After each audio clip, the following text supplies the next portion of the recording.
नमस्कार, आप देख रहे हैं आरजे भारत न्यूज 7 और मैं हूं आपके साथ श्वेता। तो चलिए रुक करते हैं आज की प्रमुख और बड़ी खबर पर। क्राइम ब्रांच की मादक पदार्थ पर कार्यवाही जारी।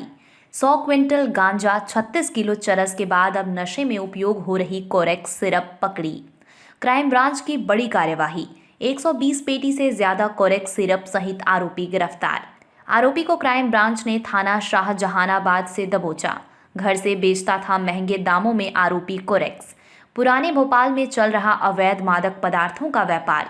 कहां से और किससे लेकर आया था आरोपी इतनी बड़ी मात्रा में सिरप, पूछताछ जारी।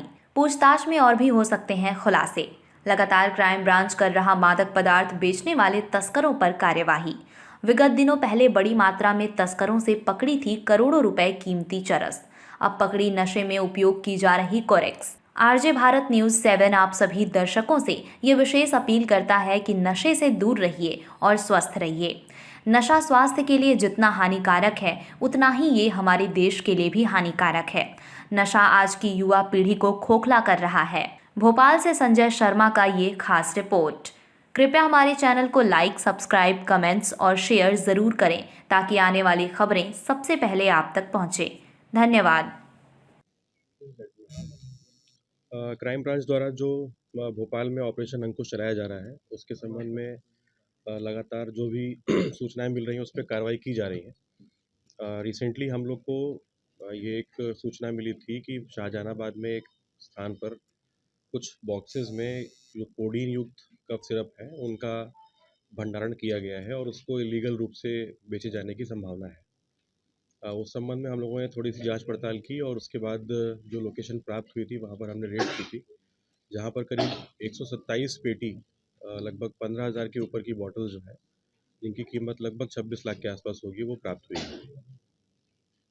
इस संबंध में एक आरोपी को गिरफ्तार किया गया है जो कि जिसके भंडारण में ये कोडीन युक्त कोरेक्स यानी ऑनरेक्स कफ सिरप मिला है और उससे अभी अब पूछताछ जारी है कि इसके पहले की उसके कितने कंसाइनमेंट यहाँ पर आ चुके थे और इसके पहले उसने कितने लीटर या कितने कंटेनर्स में इसको बेचा है।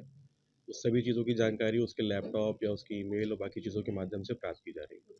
मैहर का कनेक्शन है, मैहर और भोपाल दो जगह कार्रवाई हुई है सर, तो ये क्या इनका ग्रोथ था कि अलग अलग जिलों में काम करते हैं और भी चली हुई?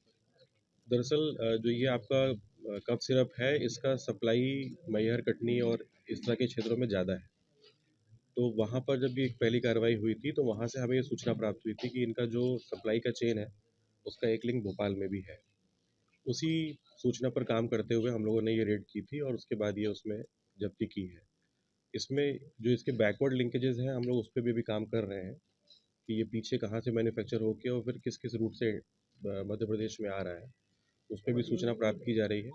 भोपाल में अभी इसके अलावा फिलहाल जो ये व्यक्ति इसको पकड़ा है उससे अभी और बरामदगी नहीं हुई है, लेकिन उससे पूछताछ जारी है और उसकी जो पीआर ली गई है उसमें और भी इंफॉर्मेशन निकल के आएंगे। और साथी तो होंगे सर इसके, क्योंकि इतने सारा इसके पास से बरामदगी हुई है, साथ में कंपनी एक साथ इतना कैसे दे सकती है, इसकी चेन के बारे में?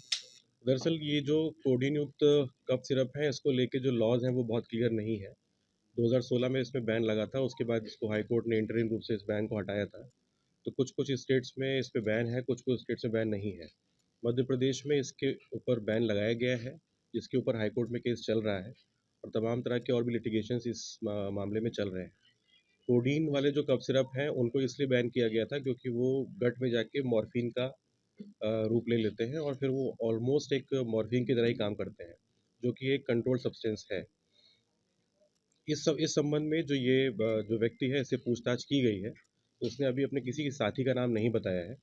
दरअसल उसका मेडिकल स्टोर का काम है तो वो दवाइयाँ खरीदने बेचने का काम करता रहता है और दवाइयों को खरीदने बेचने के लिए जो इनके ट्रांसपोर्ट की सिस्टम है वो और बाकी जो भी लॉजिस्टिक्स की सिस्टम है उनका वो प्रयोग करता था।